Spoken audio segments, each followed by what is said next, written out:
can subscribe to the idea of a non-material consciousness without any explanation. And then, if consciousness is non-material, this obviously opens the door to a lot of other things. Where did it come from? Where does it go? What exactly is its relationship with matter? Some issues we can answer, some issues we will find difficult to answer. But my goal is to show you that when we look at the sum total of the data points very strongly towards the Indian schools of philosophy. So strongly that Victor himself actually converted, to my knowledge, to Hinduism, to Vedanta. As you know, Robert Oppenheimer, the father of the American atomic bomb, was heavily influenced by Vedanta and Buddhism. Heisenberg was heavily influenced by Buddhism, precisely because it is the Indian schools of thought which explore this relationship between mind and matter. Then we can only follow in their footsteps. Do you have any other questions?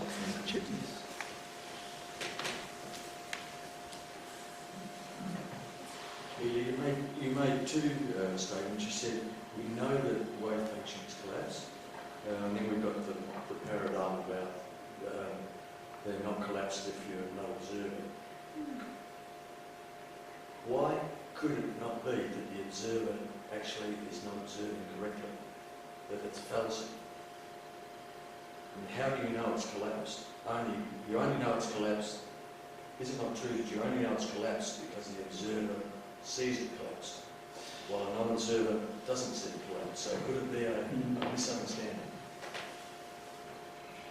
But really, the collapse of a wave function, the wave function is a mathematical entity, right? Its collapse simply means that the various possibilities, the various states of energy, and so forth the particle might take are suddenly reduced to one. Then that is something the observer sees, which is measuring instruments. The electron might have dozens of energy levels, but suddenly it has only one. That's a collapse of the wave function. Now the question is, we know that happens, but what causes it? Is it, as Heisenberg and Bohr say, the measuring instruments which cause this collapse? So if you wish, we could use another term, this concretization. Or is it something else? Von Neumann's critique is, how could the measuring instruments, which are themselves material, therefore part basically of a larger wave function, cause this collapse? And as London pointed out, after all, nobody ever says that when I've connected measuring instruments to something to be measured, and there's no one in the lab, this is a measurement. It becomes a measurement when there is someone there to register the information. So the debate really hinges on whether it's a measuring instrument or that which observes the observation, the measurement, which causes the collapse of the wave function. If it is that which observes the phenomenon which causes the collapse of the wave function, then for von Neumann, for Wigner, for London, that which observes must be non-material. And if it is a physicist, it is not a physicist's body, which is material. It cannot be the physicist's brain, which is material. There must be something else which cannot be written mathematically as part of the wave function. And that something else is what we call mind. It's the closest we come to a demonstration of the existence of mind. I understand that. What I don't understand is why the observation itself can't be faulted. It could be. It could be. But in many cases, these are just thought experiments. It's not like with Wigner's friend, I assume nobody ever did the experiment. Wigner just constructed the idea. What would happen if? So you work from the premise that the observation is not faulty. If the observation were faulty, you probably will not have a collapse of the wave function. Probably. That's my question. I mean, colloquially, are these guys playing themselves? Well, then I don't know. I'd be glad to talk about it with you after, with pleasure after the conference. So, you can see already that we are far removed from classical physics, and we're far removed from the common sense view of reality. It does go further than this, however, because it seems, based on some theorems we shall be talking about pretty soon, that what we know as locality in realism must be put in question as well. Locality is the fact, you remember, that phenomena can affect each other when they are relatively close to each other. Realism refers to the fact that phenomena exist outside of the mind. If whether I am in the room or not, that electrical plug exists. I think all of us naively would agree that's realism. My presence in the room or not does not affect the existence of the electrical plug. Then, this principle of local action or locality was rather aptly summarized by Einstein in one of the most famous papers in the 20th century. External influence on A has no direct influence on B. This is not the principle of local action. In other words, this principle underlies the physical laws as we normally know them. If it were to be proven wrong, we would be dealing with a universe orders of magnitude stranger than anything we know. And yet, it seems to be. And it seems to be with something which is known as quantum entanglement.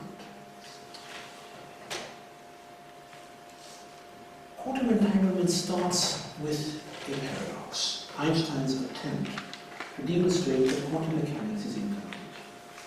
So Einstein never bought into the idea that the positions of particles could never be described by anything more than a wave function. And he considered that all the paradoxes of quantum mechanics, such as, for instance, the impact of the observer on the collapse of the wave function, was simply due to the fact that there were some characteristics of the particle as yet to be discovered. Once they were discovered, it would be possible to write good, solid, classical, deterministic equations, and all of this would turn out to be due, basically, to ignorance of some characteristics of subatomic existence. And Einstein held this position to the end of his life. Then he formulated a very famous paradox with two colleagues, Podolsky and Rosen, to show what would happen if this were not the case. And this paradox, which is perhaps one of the most famous paradoxes in science in the 20th century, runs basically as follows. If this were not the case, in other words, if quantum mechanics described reality as it is, if there are no supplementary parameters, this is the name given to this theory, then once two particles are entangled, in other words, once they have interacted with each other, however far removed they are in space and in time, millions of light years, they can still be described as one system. And anything which affects one of the particles instantaneously affects the other particle and reciprocally. Now this is a case, this flies smack in the face of all of Einstein's work on the theory of relativity. And it is profoundly counterintuitive. If the spin of one particle were to change in the Andromeda galaxy, instantaneously, the spin of the particle which had been entangled with it, let's say 1 billion years ago, would change on Earth. Einstein considered, this demonstrated, that quantum mechanics was incomplete. Since, if this were true, the theory of relativity would actually be false. Because you'd have transline transmission. And when Einstein published his paper, it was sort of, was he Einstein was Einstein? So you had to to give credit, but there was this general feeling the old man is a bit out of touch, you know. But it turns out that Einstein put his finger on the way things are. What Einstein thought was a paradox, it was impossible, is actually exactly what happens. And this we will talk about in a couple of minutes, has been fleshed out by an Irish physicist, Bell, who, working with Einstein's results, thought he was just developing the paradox further, and that some experiment would demonstrate this was possible. And experiment after experiment, the difficult to perceive these experiment after experiment, has confirmed that indeed, when particles are entangled, they affect each other. The change in each other's physical status affects the other particle instantaneously, whatever the distance. Then, another great physicist who drew on these paradoxes was Schrödinger. You probably have all heard of Schrödinger's cat. Schrödinger points out that it is very easy to devise an experiment in which the indeterminacy we spoke about at the quantum level, the fact that we, for instance, cannot know simultaneously position and quality of momentum of a particle, can be spread upwards, can contaminate the macroscopic realm. And in this experiment, it's a thought experiment. I can pretty much guarantee no one ever did it. Even a German physicist would not be so harsh as a pussycat. This experiment involved a pussycat. And Schrödinger's, it's a thought experiment, if any animal lovers among you. Schrödinger's experiment hinged on subatomic material which had a 50-50 chance of triggering a Geiger counter. Now, a Geiger counter is macroscopic, right? So you have a dose of radioactive material which may or may not emit, let's say, alpha rays to trigger a Geiger counter. Now, if it triggers a Geiger counter, the Geiger counter causes a hammer to fall.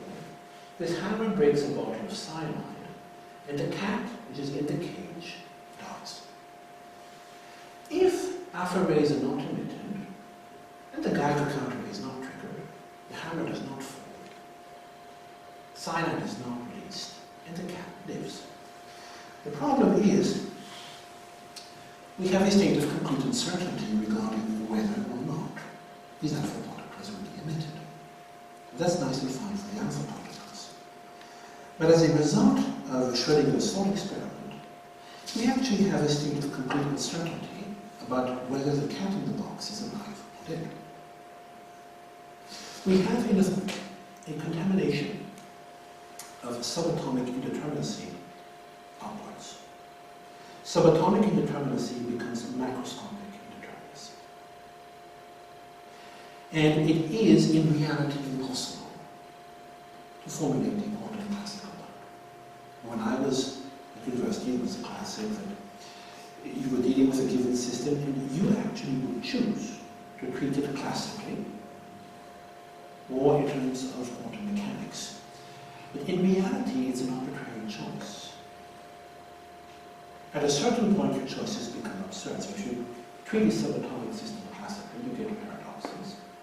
And if you treat a large-scale macroscopic system like a table quantically, it's so complicated that you really go dizzy. But in truth, you cannot distinguish between the two. You do have a continuum. And therefore, it is not possible, in a nutshell, to quarantine quantum paradoxes. You cannot have, and I think it is perhaps one of the big problems of modern physics, a quantum ghetto in which everything strange happens. And then you get out of the ghetto and you have the rules and the police and things go pretty much normally, you know? There's no such boundary. As Schrödinger's paradox illustrates, it's very easy to conceive of a situation in which quantum phenomena propagate upwards. And this will be quite relevant for the second part of this talk, where we will talk of psi. that is where this becomes quite meaningful, because it's very possible that we have quantum contamination. Then there is one last topic I must address, and I must thank you for your patience in these difficult issues, which is so-called violations of Bell's inequalities, which are actually a development of the Einstein-Podolsky-Rosen theorem we spoke about previously. Bell just formalized Einstein's paradox on the assumption that it would be fairly straightforward to demonstrate that such events never occurred. Entangled pairs of particles would not affect each other at huge distances instantaneously. Unfortunately, or fortunately, depending on the viewpoint, the French physicist Alain Aspect demonstrated that this is very much the case. He spent his life devising ever more complex experiments, demonstrating that realism, in other words, the worlds existing out there as we know it, and locality, in other words, the fact that phenomena can only affect each other when they're close up, are probably fantasies. Now, Bell's inequalities must be verified for the physical world to be realistic, deterministic, and local. Unfortunately, one can devise experimental setups in which they are not verified. And this raises the basic question of those three features, realism, determinacy, and locality, which is to be rejected, or are all three to be rejected. So there's a lot of evidence that realism probably has to be put into question. There is some evidence that determinism has to be put into question.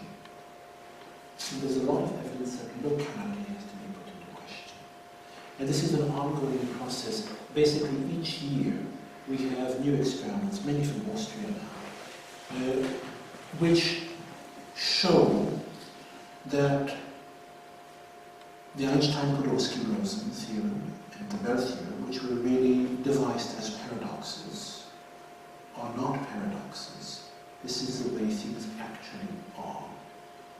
And the world at the subatomic level is much stranger than we ever thought it could be. And this strangeness, unfortunately, seems to spread upwards. So one of the experiments was Alain Aspect's experiment. I want energy. It's a classic when you have a source of light, two beams of light, two photons. And these photons are polarized at a great distance from each other, and you find that the polarization of one photon affects instantaneously the polarization of the other. A clear confirmation of the violation of Bell's inequalities. A clear confirmation that, as far as we know, Einstein was wrong.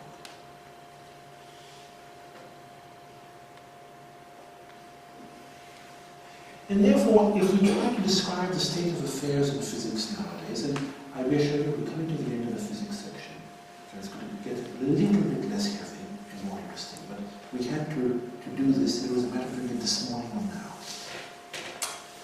What we find is that classical Newtonian physics functions with large systems and at low speeds.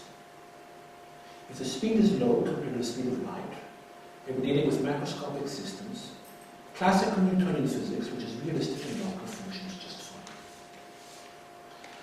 As we start moving towards microscopic systems, eventually we do have to switch over to quantum physics.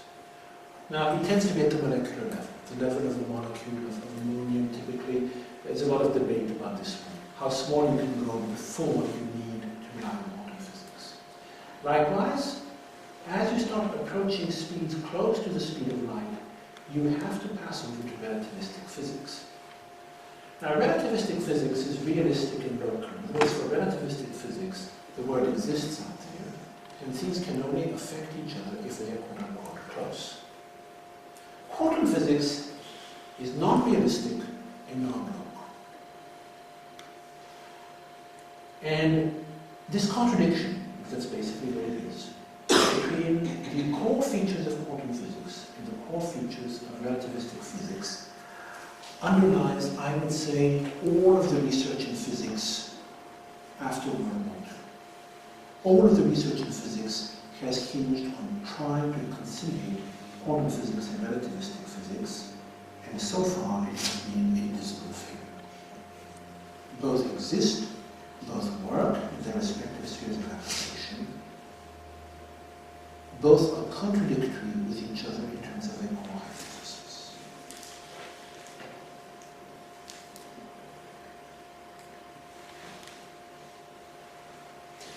And some of the latest research by Simon Kohlbacher, who's a brilliant young physicist in Vienna, indicates that the situation is probably stranger than Bell ever thought. Not only is it the case that realism is basically at odds with quantum mechanics, but even a large number of non-local realistic theories are also at odds with quantum physics. And therefore, as some traditional physicists had suggested, just giving up the concept of locality is insufficient. It may very well be we will have to give up the concept of exterior reality as well. So to summarize this rather dizzying amount of material, where do we stand at present? And I should point out, this is basically theoretical data. According to one of the dominant schools of interpretation of quantum mechanics, mind is not a material phenomenon. Cannot be a material phenomenon. Is necessarily non-material. And we have very strong empirical evidence of both non-locality and non-realism. Therefore, according to quantum physics, we are at present in a situation where we're dealing with a collapse of the materialist realist paradigm. And this collapse has become evident especially after the publication of Bell's theorems in the late 1960s. From 1930 to 1960, the debate was ongoing between physicists such as von Neumann and London, who were not realists on the one hand, and Einstein, who was a realist on the other hand. Bell's theorems and the confirmation of their violation really has settled matters. And this is why I wanted to talk with you this morning about Thomas Kuhn's concept of paradigm shift and the notion of paradigm shift in a crisis. We are, as far as physics is concerned, in a crisis. We have been in a crisis since the 1930s. The crisis has become acute from 1966 or so with publication of Bell's theorems. It is a crisis which involves the rejection of the core model which underlies the Western view of reality. The view of a physical world out there, which is observed by an observer who is independent of this world. This view is basically being rejected. In addition, there is overwhelming evidence that observers, by definition, must be non-material. And this led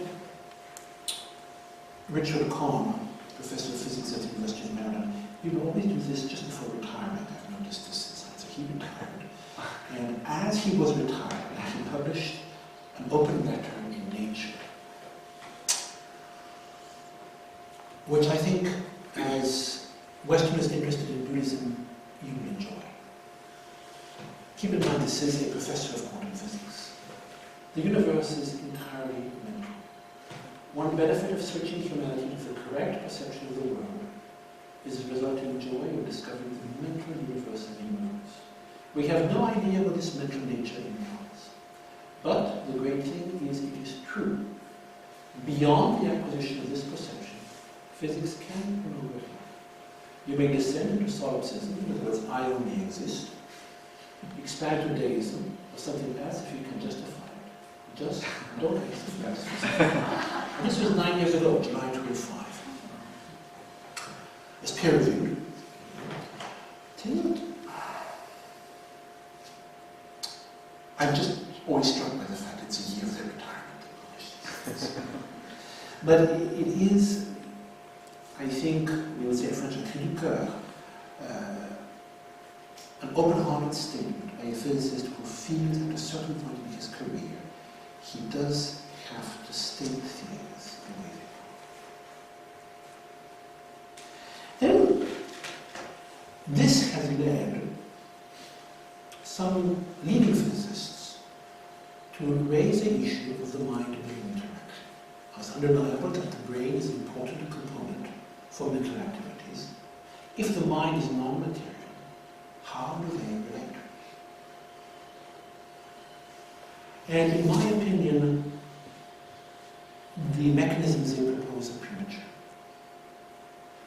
Then it's a bit presumptuous to say this because Sir Roger Penrose and Henry Stapp, certainly Penrose, were the greatest living physicists. But more, I think, really,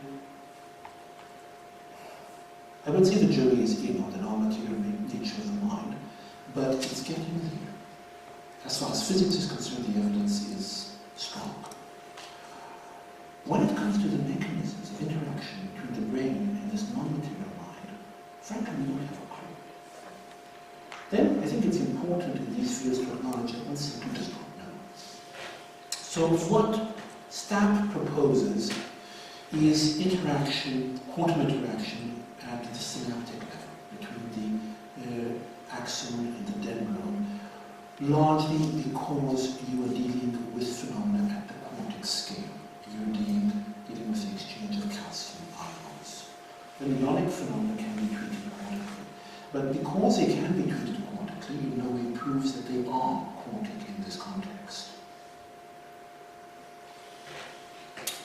And Stapp's hypothesis is that the quantum state of the nerve terminal, in other words, the quantum state of the synapse here, is a mixture of states. And this material mixture of states, which is in a state of indeterminacy, collapses due to the operation of the non-material mind.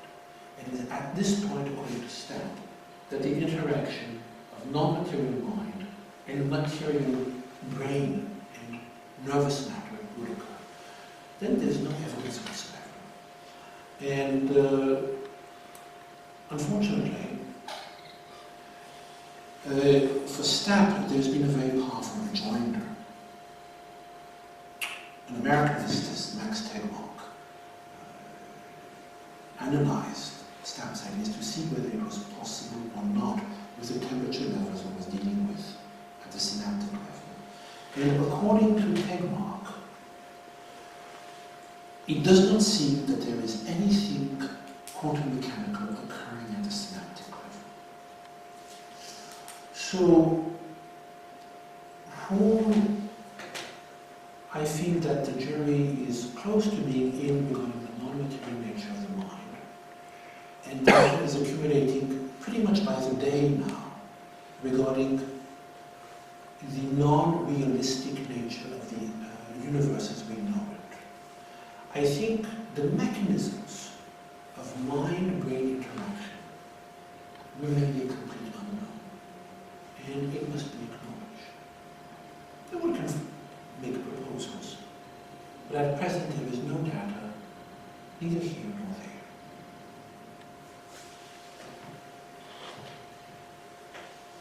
And now we come to the fun part. So you're all very good, thank you very much. It's not easy material, either for yourselves and for myself, but I thought it was worth covering.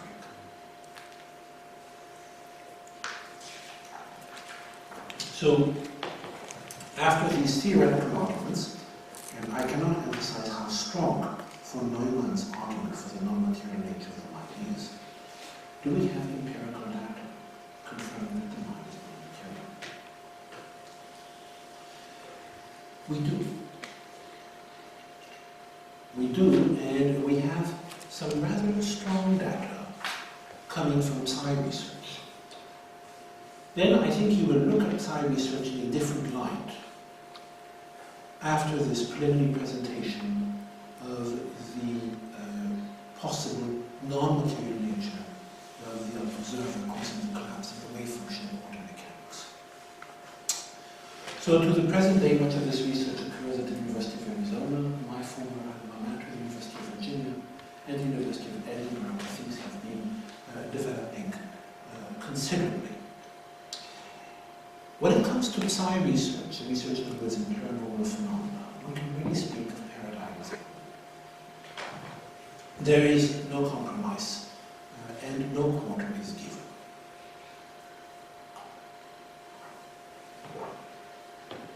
Much of the Psi research I will present here is government-sponsored Psi research, often of a military nature.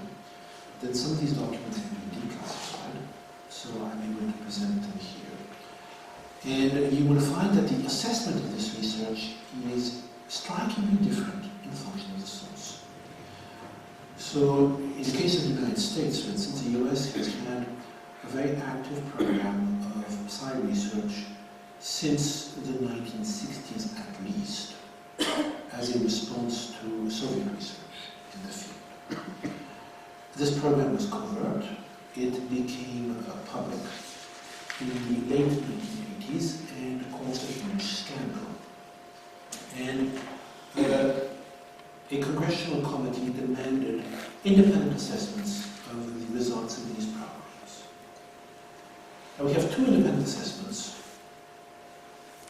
both by independent organizations at the request of the US government, giving exactly opposite results. In September 1995. The first, by Dr. Jessica Utz from the University of California, Davis, a statistician, states that psychic functioning has been well established. The statistical results are far beyond what is expected by chance. Such consistency cannot be readily explained by claims of flaws or fraud. This was on September the 1st, 1995. 28 days later, another assessment by the American Institutes for Research, also requested by the US government, came to exactly the opposite conclusion. A statistically significant laboratory effect has been demonstrated, but evidence has not been provided that the causes of the hits are due to the operation of paranormal phenomena. In other words, we are left in a bit of a quandary. Then, I think that Kelly, the author of Irreducible Mind, has hit the nail on the head. There is a core bias among mainstream scientists that psychic phenomena are impossible, must be impossible, and cannot be but impossible. And therefore, any explanation is better than the most evident explanation of a possible psi phenomenon.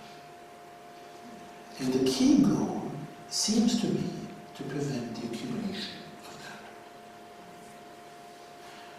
that. Now, we will see that there is a fair bit of data, some of it quite strong,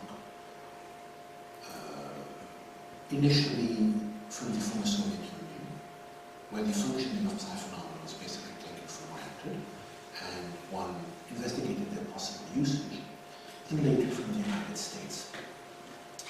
And for us, this is of considerable importance because it provides powerful vindication of the notion of a non-material mind. Clearly, if phenomena such as telepathy, psychokinesis, remote viewing do indeed occur, it's very difficult to account for them if the mind is just a byproduct of the brain. It seems impossible. Then, the combination of strong theoretical arguments for the non-material nature of the mind from quantum physics and empirical data will make a very strong case indeed. So, what criteria should we have for psi which intimates that mind is non-material? It has to be easily testable in controlled conditions. It must be credible. In other words, it cannot stretch the dominant paradigm excessively. Levitation, for instance, would probably stretch the dominant paradigm excessively. You would prefer any hypotheses to that your test subject is floating 10 feet in the air. And you don't need a large body of data. Then what psi satisfies these criteria? Telepathy clearly does. Psychokinesis does. And we will see tomorrow cases of the reincarnation. So in the case of telepathy, telepathy has been studied quite extensively. And there has been two broad categories of studies. Incidental accounts of telepathy from anthropologists, ethnologists, and researchers often among tribal populations who stumble on the phenomena by accident, and the systematic study of telepathy. The incidental accounts are often surprisingly strong. They're surprisingly strong because the author has no bias in favor of telepathy. The author of the study is typically studying, for instance, Aboriginal behavior in Australia, or let us say the Zande in Africa. The focus of the study is different. These cases often present very strong cases of telepathy. And frankly, any account of telepathy in such a study is detrimental to publication and to the author's reputation. There's very little to be gained.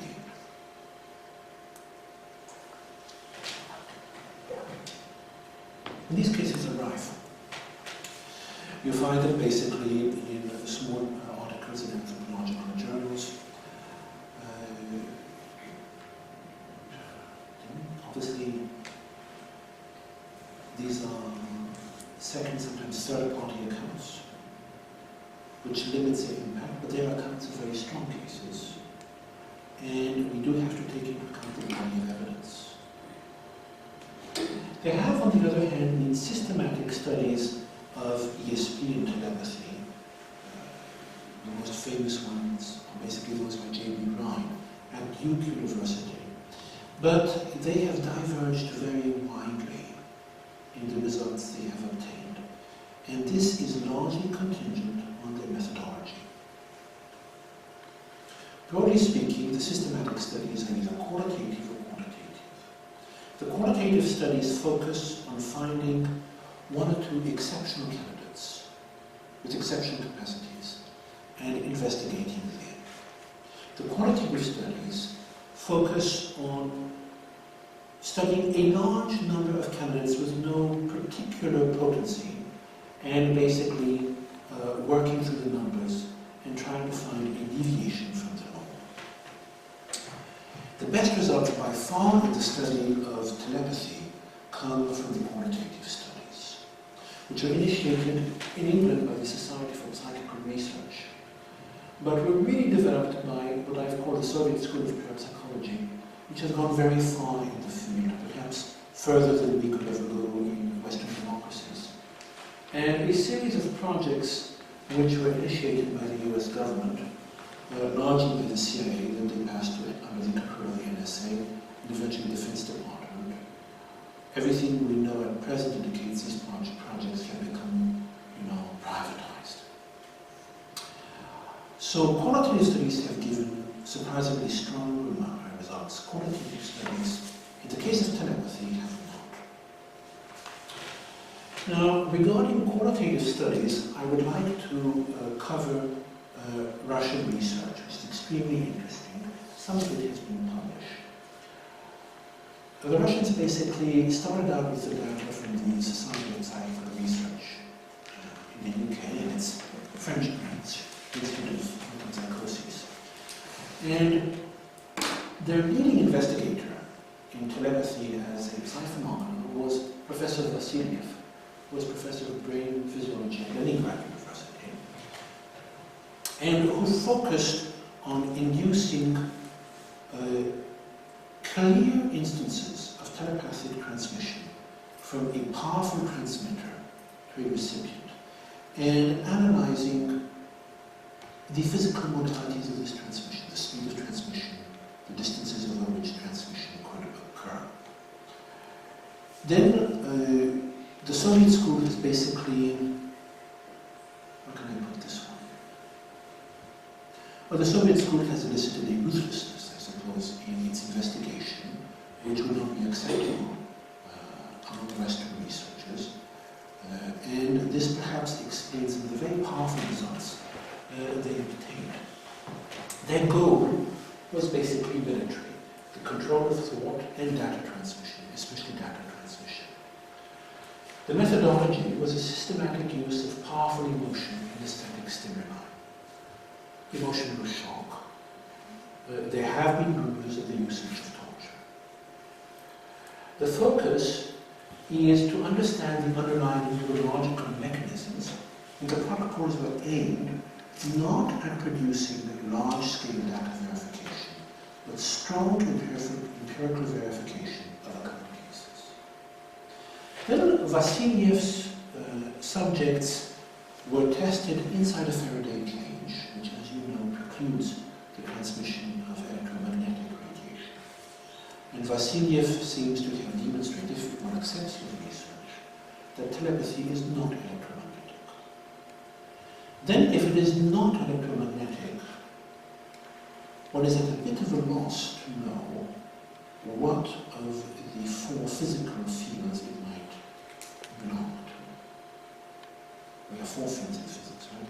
The strong, the weak, electromagnetic, and gravitational. The gravitational it cannot be. The strong and weak, these are subatomic fields. Can't be that either. So if Vassiliev's work is correct, then we're dealing with an abnormal phenomenon, perhaps a non-material phenomenon. Then Vassiliev was able to induce telepathically instructions to fall asleep and to awake in subjects separated by distances of up to 1,700 kilometers at random intervals. And if you look at some of the data he reported, you can see, which is quite striking, that the time taken for the telepathic instruction, let's say to fall asleep to occur, which would have an impact, is basically independent of the distance. It takes up to 2 minutes at a distance of a short 8 kilometers, and it takes 1 minute at 1,700 kilometers. Clearly, we are not dealing with fields as they are understood in physics nowadays. Then, much of Vassiliev's research is unpublished. Vassiliev basically disappeared. Nobody really knows what happened to him, whether he was executed, became part, this was very common in those days, of the Soviet military establishment in one of these specialized cities. But some of his research was published, and that is why I presented so far. Some very interesting research was undertaken by one of his disciples, Ilia Durovic, who also disappeared in the 1970s. Ilia Durovic concentrated on telepathic data transmission, using the mind-to-mind link as a means to transmit data, just as you would use your motor, on distances in excess of 2,500 kilometers. So in one experiment, which was not published but mentioned during a conference he was allowed to attend in America with representatives of the Defense Department in the early 1970s, he was able to transmit Morse code telepathically at distances of 2,800 kilometers. Then perhaps Ilia Durovic had been a little bit too forthright, because upon returning to the Soviet Union, he basically disappeared. And we don't know that. But Kogan was extremely interested in what we would call nowadays the bandwidth of telepathic transmission. what amount of data can be transmitted by a trained operator. This was obviously of great relevance in cyber warfare. As you can see, certainly for the Soviet researchers, psi phenomena was a reality which was used to investigate. Then there have been reports of more extreme cases of psi phenomena studied in the former Soviet Union. Perhaps the most famous is that of Ilia Durovic, one of the most exceptional cyberkinetic cases known. There has never been a clear explanation of how Ilia Durovic was able to perform her feats. I have heard occasional accusations of fraud, which have never been able to provide a mechanism. She was investigated several times by Western researchers who traveled to the Soviet Union. So one has to take all of this with a grain of salt. But she seems to have been able to affect the heart rhythm of a supervising Soviet physician to a degree such that she led him close to cardiac arrest through concentration alone. Then, this is mentioned in a Defense Intelligence Agency report, which has been declassified. We have to take it as it is. We have no more information on the topic. But the focus of Soviet research has